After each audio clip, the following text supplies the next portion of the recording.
কিছুক্ষণ পরে সামনে ঘন কালো গাছপালার ফাঁকে রাস্তার ধারে একটা মন্দির দেখতে পেলুম।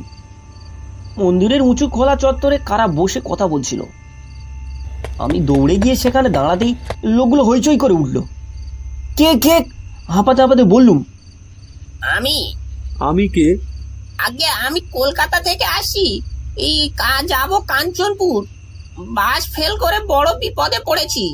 ও তাই বলুন, তা বিপদটা কি? একদল কালো কালো লোক আমাকে ফলো করে আসছে। সর্বনাশ! আপনি কি হরির হোটেলে খেয়েছেন? খেয়েছি, বড্ড খিদে পেয়েছিল তাই না। ওরে, এ হরি হোটেলে খেয়েছে রে, কি সর্বনাশ! আবার একা নয়, সঙ্গে হরি হোটেলে খাওয়া পুরো দলটাকে সঙ্গে নিয়ে আমাদের গায়ে এসেছে। এইসব বলতে বলতে লোকগুলো মন্দিরের পিছনে উধাও হয়ে গেল। তারপর গ্রামের কুকুরগুলো ডাকতেও লাগলো। আমি এবার কি করব ভাবছি। সেই সময় দেখলুম উঁচু চত্বরের পাশে একজন লোক দাঁড়িয়ে আছে। বললুম, এই দেখুন তো মশাই, কি অদ্ভুত ব্যাপার। বিপদে পড়ে এখানে ছুটে এলুম, আর অথচ ওরা এই অমন করে পালিয়ে গেলেন। লোকটি খিক খিক করে হেসে বলল, পালাবাড়ি কোথা? আপনি হরির হোটেলে খেয়েছেন কি না? করুণ স্বরে বললুম, কেন, হরির হোটেলে খেলে কি হয়? আরে যে খায় সে ভেদ বমি করে ঠেসে যায়। আমি কিন্তু ঠেসে যাইনি। হরিবাবু আমাকে অ্যান্টাসিড দিয়েছিলেন, দুটো খেয়েছি। এই দুটোতে কাজ হয় না মশাই। এখনো আপনার পেটে ওই হরির হোটেলের ভাত আছে তো, তারই গন্ধে যত গন্ডগোল বেঁধেছে।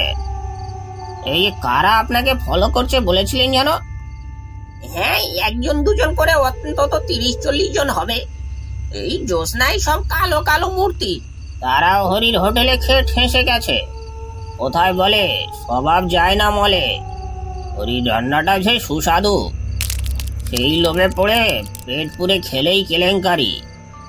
ওরা ভেদ বমি করে ঠেসে গিয়েছে বটে, কিন্তু লোভটা যায়নি। আপনার পেটে থেকে হরির সুস্বাদু রান্নার গন্ধ টের পেয়েই ওরা আপনার পিছু নিয়েছে, বুঝলেন তো? বুঝলুম, কিন্তু আপনি দয়া করে আমাকে কাঞ্চনপুর পৌঁছে দিন। কাঞ্চনপুর আরো প্রায় 1 কিলোমিটার। সেখানে কাদের বাড়ি যাবেন? এই নির্মল সিংহের বাড়ি। ও, সিংহি মশাইদের বাড়ি? আরে চলুন, আমার বাড়িও ওই গ্রামে। তবে সাবধান, আপনি আগে আগে চলুন, আমি যাব পেছনে। কেন, আমাকে কি আপনি ভয় পাচ্ছেন? কিচ্ছু বলা যায় না। হরির হোটেলে এ পর্যন্ত যারা খেয়েছে তারা সবাই ঠেসে গেছে। আহা, বলছি তো আমার কিচ্ছু হয়নি।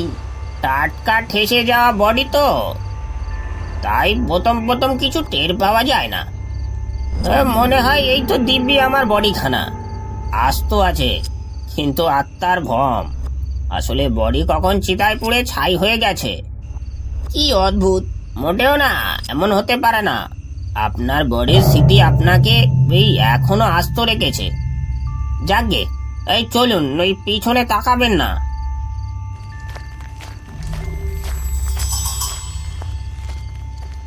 এই আমিও তাকাবো না। দেখুন, আপনার যেমন আমাকে ভয় করছে, তেমনি আমারও আপনাকে ভয় করছে। কখন পিছন থেকে আপনি কি করে বুঝবেন? ঘাড় মোটকে দেবো বলতে চান? যা অবস্থা, তাতে আমার ওইটুকু যা বাকি।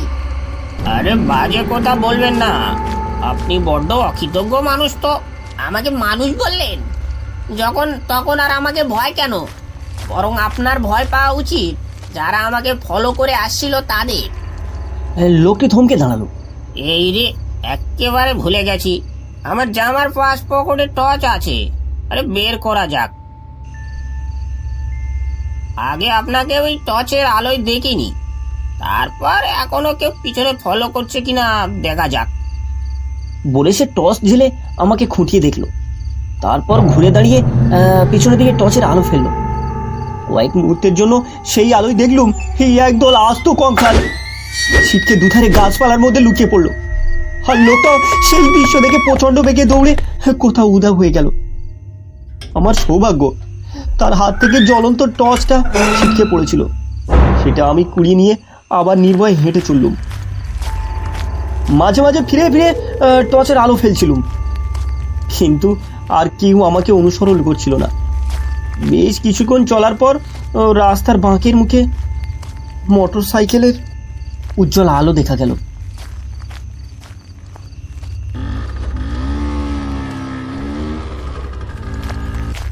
তারপর মোটর সাইকেলটা আমার কাছে এসে থেমে গেল।